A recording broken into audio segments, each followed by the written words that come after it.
Hello, everyone. Welcome to the Hormone Helper podcast. I'm Coach Andrew, your hormone helper from Fit for All Fitness. I personally coach over 1,600 men and women to help better understand their hormones so they can lose weight and get their metabolism back on track. With this podcast, you're going to hear from me and my special guests about everything from metabolism to thyroid to weight loss. And we even talk a little bit of sexy time as we chat to spread more knowledge, thick like butter, on your hormones. If you're ready to learn, I'm ready to share, so let's do this.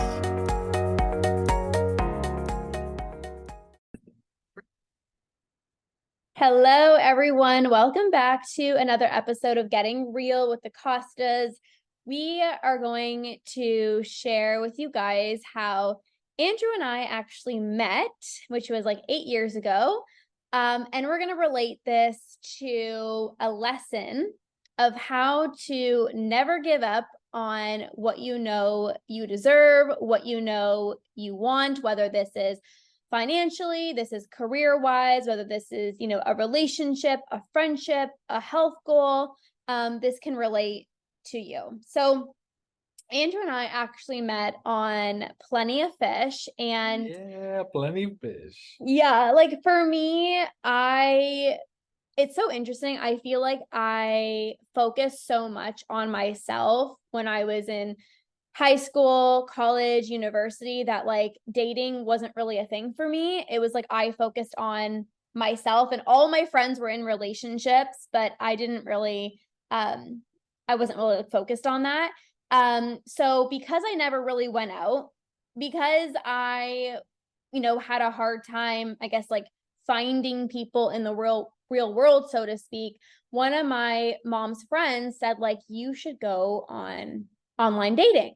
And I'm like, yeah, no, like those are going to be some like weirdos. I'm like, I don't do online dating. Like, that's so weird. I'm like, I don't know how they're going to be. And then I'm just going to meet them. Like, that's so weird.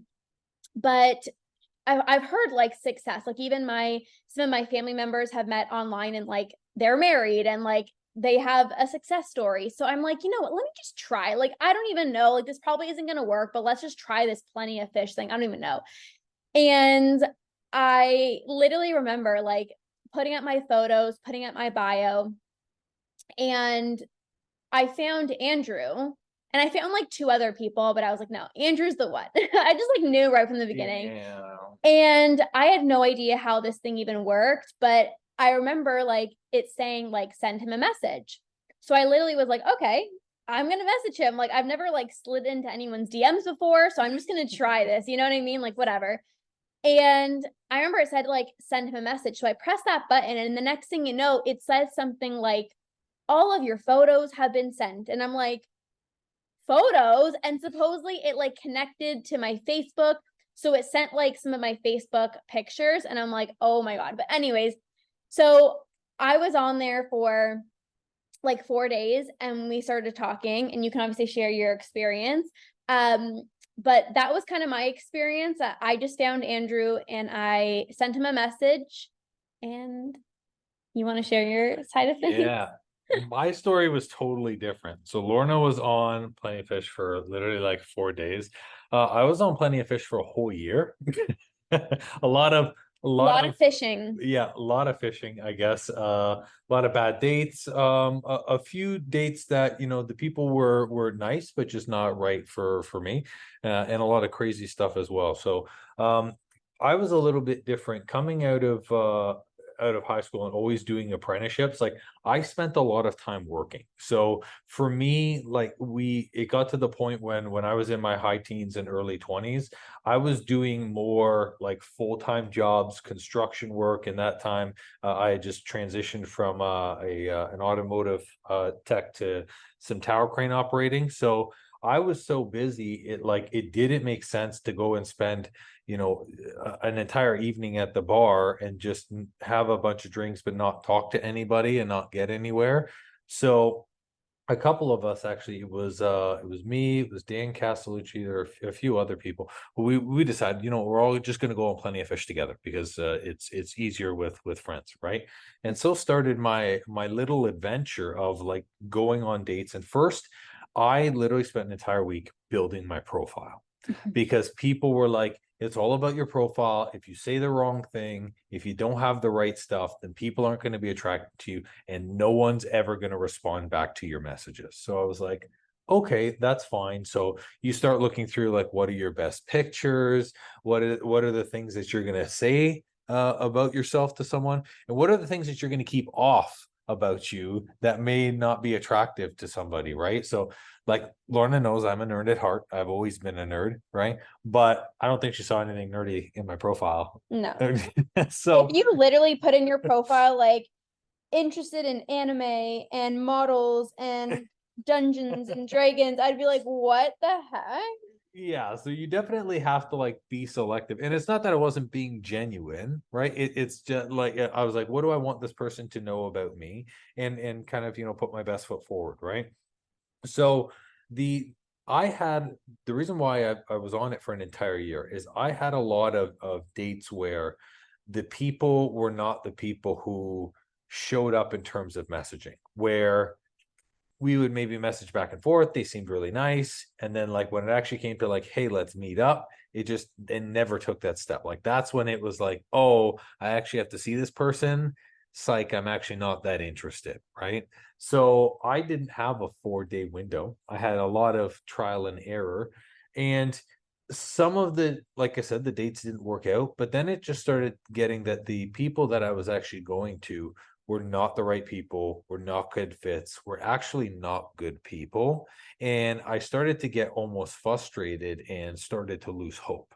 So I remember this one date, person had their picture. I was like, cool. We were talking back and forth. I was really excited. They were like, hey, let's meet up here. And I went there and I was waiting, and I got stood up.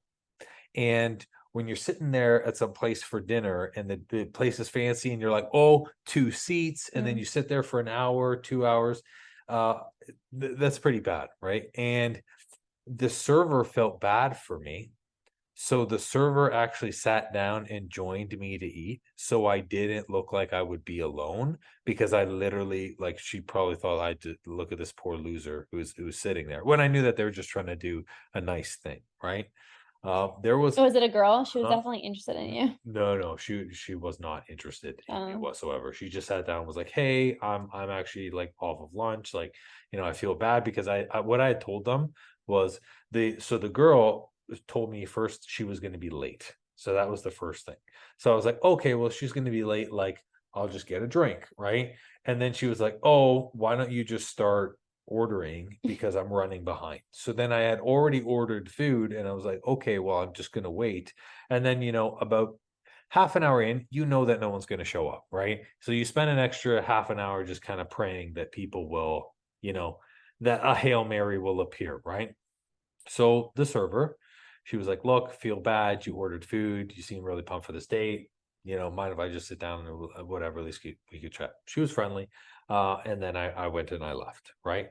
But I started getting more and more of that, where people were not serious. They weren't serious like I was serious. Like, I was looking for a relationship. I wasn't looking for a fling. I wasn't looking for something short term.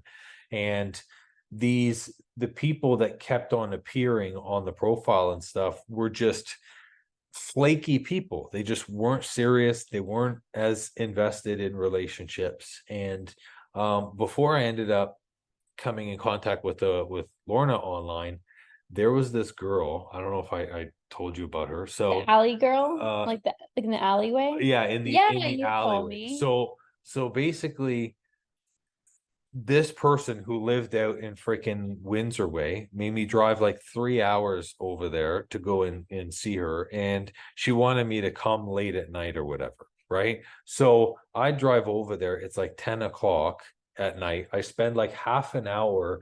She's like, turn left here, turn right here. I'm like, why don't you just give me the address? Right. And this was like when you didn't have Google Maps on a phone, like when it was actually just a GPS. So I'm like, look, like, this person must not have an address or something. Then finally I pull up and she's like, yeah, you see that, like, kind of light in between the two centers? And, like, it was literally like a dark corner of a building with the shadow. And this person was like, oh, like, I'm here, like, just come out of the car and meet me here. And I'm like, I'm not going into the shadows and the darkness to literally become kidnapped or get killed for you to like whatever. I was like, don't come out into the light or like show yourself, right?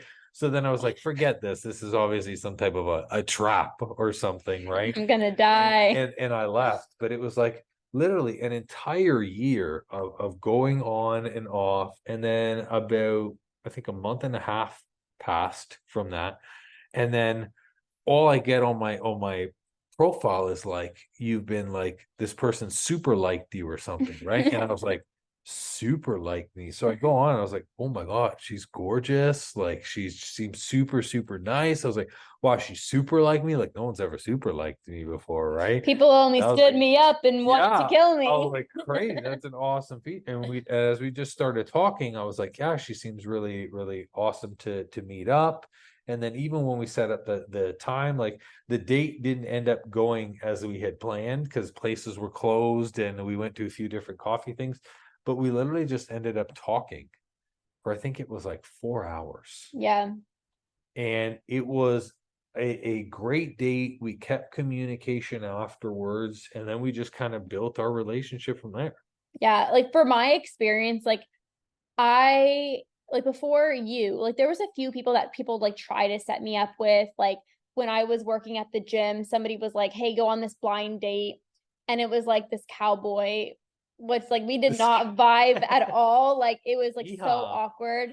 And then like no messages after from me or him because we just knew it wouldn't work. And then like my aunt tried to set me up with this one guy and like he's like, hey, let's meet up at this time. And then it was like, like I fell asleep because I was in the sun all day. Like, so actually on the day that we were supposed to meet up, I remember going to school. I was in college at the time.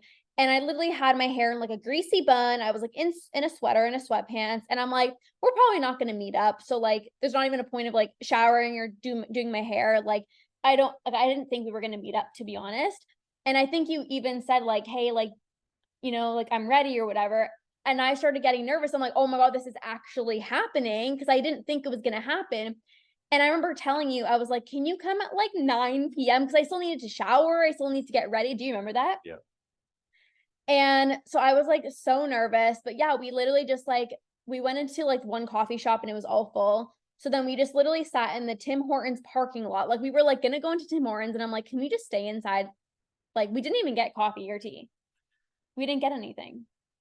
No, because we had got something at the other place. So it was Oh, Starbucks. Remember okay. We Starbucks went we to got coffee there. culture first. Yeah. It was all busy. And then we went to Starbucks. And then Starbucks closes at 9:30 or something. We It was were either 9 there or for like 9:30. 10, 15 minutes. Yeah, and then they closed. And then they closed. So then we're like, okay. And then I texted my sister. I'm like, can you just come to our house? My sister was like, what the hell? Like you just met him. And I'm like, yeah, but he's like super nice. And my sister was like thinking I was batshit crazy. But anyways, it was like such a good date. But I think like the moral of the story of like why we want to start off with this is imagine if Andrew was on there and after the first date or the second date, it's like, oh, well, I guess I'm not going to find my person.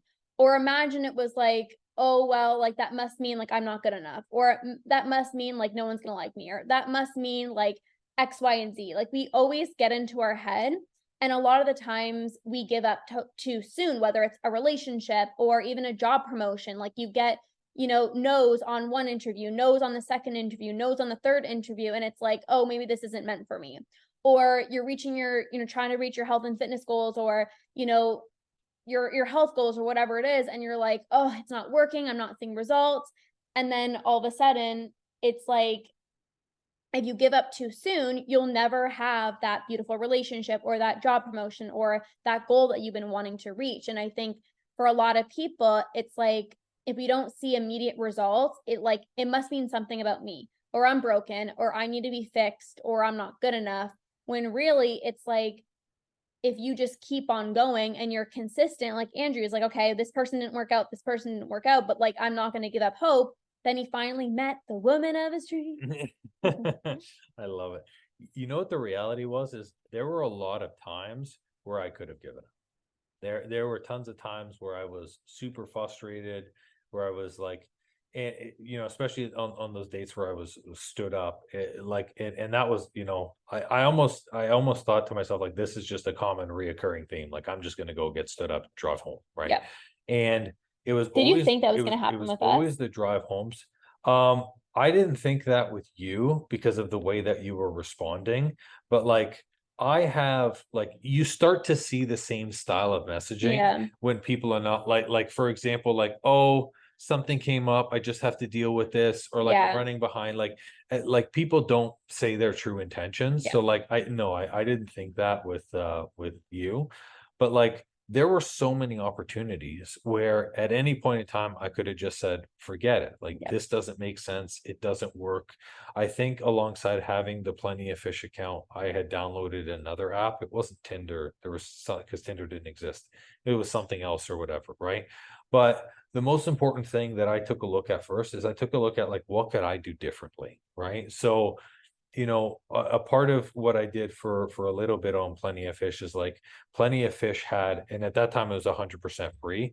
It had this little thing where people could go through your profile and help give you tips or help like Oh my make God. adjustments and stuff. Because I think that this is really, really relevant. Oftentimes we want to blame something external.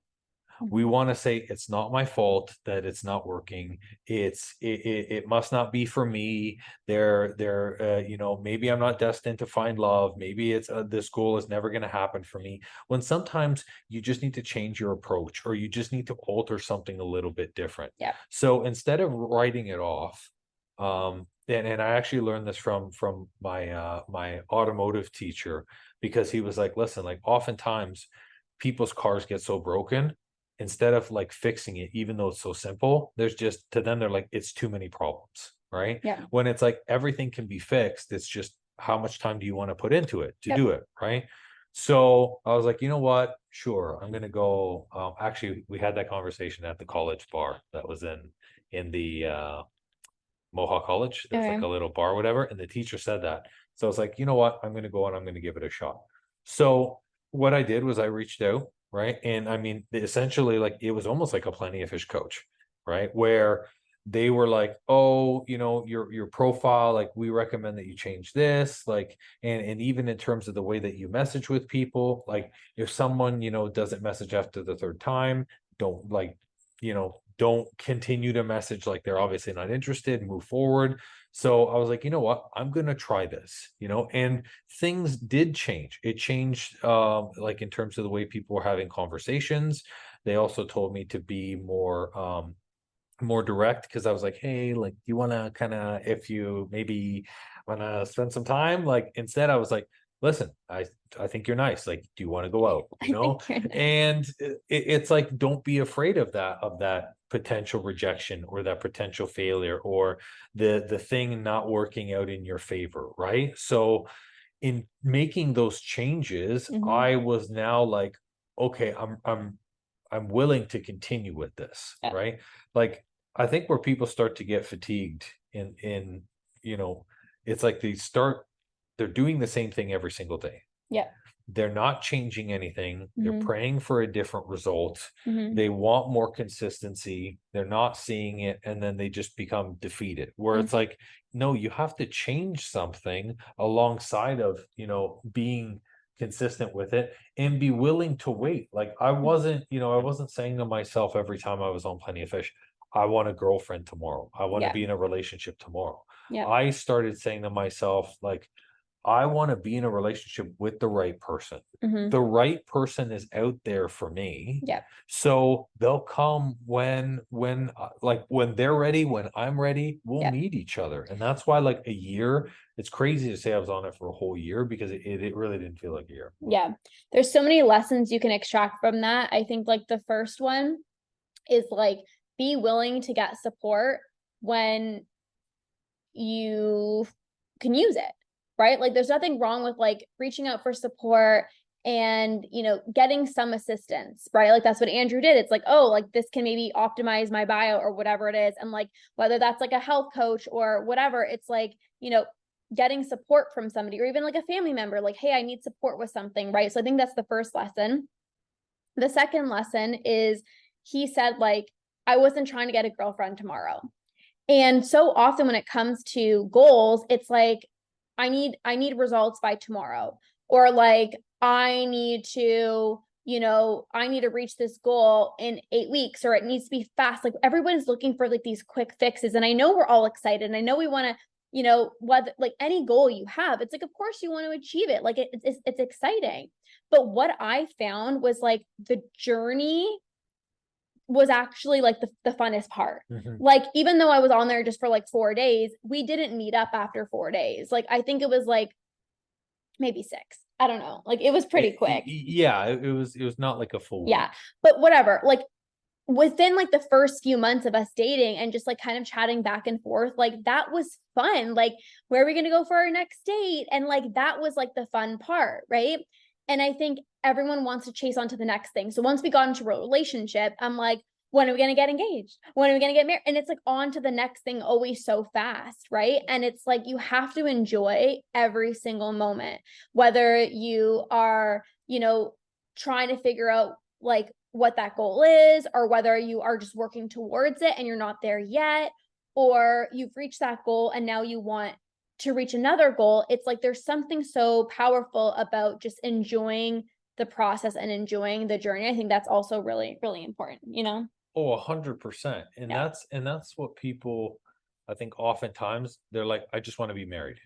I just want to be 30 pounds lighter. I just want to be this. And you envision happiness at the end of the goal, which makes no sense because, like, for example, our relationship, right? Our relationship is so strong because of the amount of time, enjoyment, effort, everything that we've done into it. It makes it real. Yeah. Like the things that you actively work for, fight for, worked hard to learn, those are often the things that you're the most proud of, that you're happiest with, that you're most successful. And you can look at anything in your life and say, like, where is it that I've spent the most time? That's Yep. typically the thing that you're the happiest with, and that's the most successful in your life. Yep. And it's the same thing with whether it's goals for work or even goals for your health and fitness. You want to be able to say, like, I am being consistent with this. Yep. I'm applying, I'm learning, I'm growing, I'm failing. Like, Yep. I was never I was never great in relationships, if that makes sense, and communication was never a thing. Like, it took me forever to figure out how to understand you, right? But now we do. And I think that's an amazing part of it, right? Is like I continue to grow with you, and we continue to learn more about each other every single day. Yep. I think something else as well too is like a lesson here is also like work on yourself, because Andrew could have been like, and I'm sure you were obviously like devastated, but like if you didn't have like the worthiness within yourself or like the confidence within yourself, like something like that could have like really shooken somebody. You know what I mean? Like, so whether it's like you're going for a job and it's like they reject you, but like you're so confident, you're like, okay, on to the next one. Or you go, you're starting to date somebody and then they're like, oh, like, this is not a match. But you're confident, like, okay, I'm gonna go find my next person. Like having that level of confidence, self-worth, self-esteem, like really working on yourself, I think is really important. Because it's like I said, it's really easy to just give up if somebody rejects you. It's really easy to give up when you're not seeing results, but it's like the people that actually get what they want, number one, like they work on themselves. So getting that thing is not a make or break. It's not like, oh, thank God you came into my life. Now I feel worthy. Now I feel happy. It's like I felt worthy and happy by myself. And now, like, this is just an additional thing. Does that make sense? Like, I think that's really important. You know what I think is interesting is you use the word confidence, but I will openly say that everything that's been great in my life, I was always unsure. And confidence for me, like, sometimes you have to do something in your life and you don't have 100% of all of the details. And it's natural to not feel confident. Like, there are sometimes the best things in life are staring you in the face, and you might be a little hesitant. You Mhm. might be uncertain. You might not have the full confidence to be like, I totally can. What I always had though was conviction. I always had I know that there's like, I'm the guy who's been rejected to tons of jobs. I failed more interviews probably than people stood me up in relationships. But it's like I had the conviction, you know what, even though I'm not confident whether or not I'll get this job, there'll be another interview. There will be another Yeah. spot. Same thing, like all of those times driving into the driving home when people stood me up or people weren't the right fit or Mhm. people blew me off. I was in my car saying that, like, sure, I was like, oh, that sucks, but I was like, but you know what, like there's someone out there for me. There's Yeah. someone that is gonna be excited for me, that they're gonna love who I am, and be excited to be in a relationship with me. And that's like, you need to have a level of conviction, Yeah. because you may not always be 100% confident in what you're doing. Yeah. Like even the way that me and Lorna have, we do a lot of unknowns, and we've shared them Mhm. with Getting Real with the Costas all the time. We don't know how to do a lot of the things that we do. Like, we are the first business people for a family. We're the first in Yeah. terms of investing for a family. Like, we're just trying to figure this stuff out. Yeah. I would lie to you if I said, oh, I was 100% confident with everything I did. It's true. No, right? Some of the stuff I was more confident than others, but like my conviction of like, I'm going to do it. Like, I Yeah. know it and I can succeed and I have the ability. That's really what allowed me to keep showing up at those really high levels. Yeah, I actually feel the same way. It's like with anything, like, I don't know how starting a business is gonna go, but like I'm obviously gonna find a way to make it work. Like we've never had the mindset of like, well, for me, like I never had the mindset of like, what if this fails? Like my brain never goes there because I just trust myself so much that I'm gonna find a way to make it work no matter what. So, and it doesn't mean that I didn't have failures. It didn't mean that like things have always worked out for me, but it's like when you fully trust yourself, you're going to be okay no matter what. Whether it works out or it doesn't, I'm still fine. I'm still okay cuz like I trust in myself to like pick myself back up, so to speak, Mhm. you know? Well, it's even like, for example, the live event that I'm running, Yeah. right? Like, we've talked about it back and forth a lot, because there's money that you have to put down to reserve these spaces, to Yep. reserve these venues. And like, you can't tell people like, oh, hey, an event is coming, but I don't have any details. Like, you have to put money down and secure this stuff, right? Yep. So now that I've put the money down and that I've secured this event in this venue, there's a lot of concerns, like, am I going to get enough people? Is it going to be a phenomenal event? Like, are people going to show up if they buy the tickets, right? And I could very easily, like, everyone always tends to have like a plan B, where it's like, oh, you know what? I've got like, you know, there's there's 20 days in the contract for me to pull out of the space if it doesn't work. But it's like, but if you're always focused on that, like, that's what's going to happen. That's where Yep. your intention is. So it's Yep. like, just like Lorna said, like, you know, I don't know how I'm going to fill the event, but I'm going to have people for the event. It's going to Yep. be a phenomenal event. I'm going to love it. It's going to be great. It'll work out, because that is where I want my intentions to be. That's where I want my focus to be. I don't want to be planning to fail. I want to be planning to succeed. So how can I make that happen? I think when people have plan Bs, it's just so much easier to be like, well, I can always revert to this. So I'm not going to give my full force because there is another option, you know? And you know what's funny is like, my parents, for example, right? Like, when we first started in business, right? Like, remember the first years, like, my dad was always like, well, I mean, if it doesn't work out, you always have your crane operating ticket. You Yeah. you always can go back to automotive. And I'm like, but I literally don't want to go back to those things. Yeah. Like, that makes no sense. Yeah. And it's funny, it's almost ironic, because every single year I pay that like dumb renewal fee, but I always think to myself, why am I paying this? Because I'm never going to do that Yeah. again, ever, right? Yeah. Now, it'd be stupid at $60, right? It'd be stupid to just let that go. But Yeah. at the same time, I'm thinking to myself, like, I have zero intentions of going there ever again. Yeah. And that's why I continue to build our business, work for ourselves, do those things. And that's a part of my level of conviction, right? Like, Yeah. why would I go backwards when I can go forwards? That doesn't make any sense. Yeah. Yeah. 1000%. And I think, you guys can, like, you guys listening can just like really reflect. Cause I think like these episodes are obviously for us to share like about our life, but like you can reflect, like, where have you given up too soon?